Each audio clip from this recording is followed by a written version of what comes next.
utofauti ambao upo mkubwa sana kwa sababu ukiwatazama Yanga Afrika timu yao kwanza imekaa muda mrefu zaidi na iangalie chemistry ya timu, namna timu inavyoanza kuflow kuanzia phase ya kwanza mpaka phase ya 3 ya timu, unaiona kabisa timu ina flow kweli kweli. Maingizo mapya ambayo wameenda kuyafanya, Depu yuko pale na amekuja tayari, unamuona anayo consistency nzuri kweli kweli. Kama timu ina muunganiko mzuri, yani mshambuliaji ni kitu rahisi sana kufanya finish eneo la mwisho. Okay. Kama unao ubora utascore sana. Na huyu Depu kama atakuwa na consistency mechi hadi mechi, pengine msimu huu anaweza kwenda kuchukua kiatu hichi. Sisi tuenda kushangaa. Wao wanataka kuniaminisha kwamba Yanga wana chemistry kuliko Simba. Yes, chemistry ya timu ipo ya muda mrefu zaidi. Simba ni timu ambayo tayari tunaona inaendelea kutengenezwa zaidi. Kocha Steven Becker amekuja pale, bado anaendelea kuisuka timu. Sajili ambazo zimeenda kufanyika ndio hizi ambazo Simba hivi sasa tayari hata mashabiki wao wanajeuri sasa ya kwenda kuzungumza, kwa maana wanaiona timu nayo tayari inaanza kuflow vizuri, sio?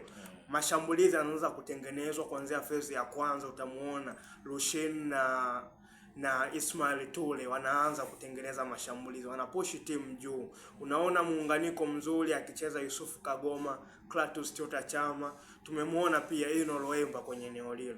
Tumeona kuna kitu cha tofauti. Kwa hiyo ni timu ambayo inaendelea kutengenezwa zaidi. Ila Yanga ni timu ambayo tayari iko muda mrefu zaidi. Yaani kocha Pedro hajiulize maswali kuelekea hata kwenye hii dabi. Anajua akicheza Dube, akicheza labda Duke Abuya kwenye eneo la kiungo na Mudathiri haya, basi kiungo changu kitakuwa kina balance. Kitamhitaji labda Mohamed Tudamaro awe kama kiungo mkabaji. Lakini kama naanza na box to box midfielder hawa wawili, timu yangu na uhakika itakuwa ina balance.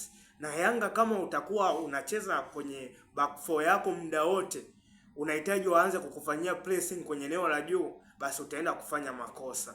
Na makosa hayo, tazama washambuliaji wao, wana Dube, wana Depu eneo la juu. Hawa wote wanafanya pressing ya hali ya juu eneo la juu.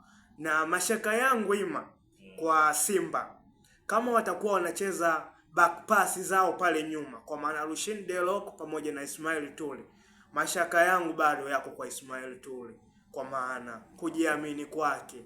Wanakutana na Yanga ambayo inafanya pressing ya hali ya juu kuanzia juu. Shida naiona kwenye safu yao ya ulinzi. Kuna mtu ana takwimu za Simba wameruhusu magoli mangapi?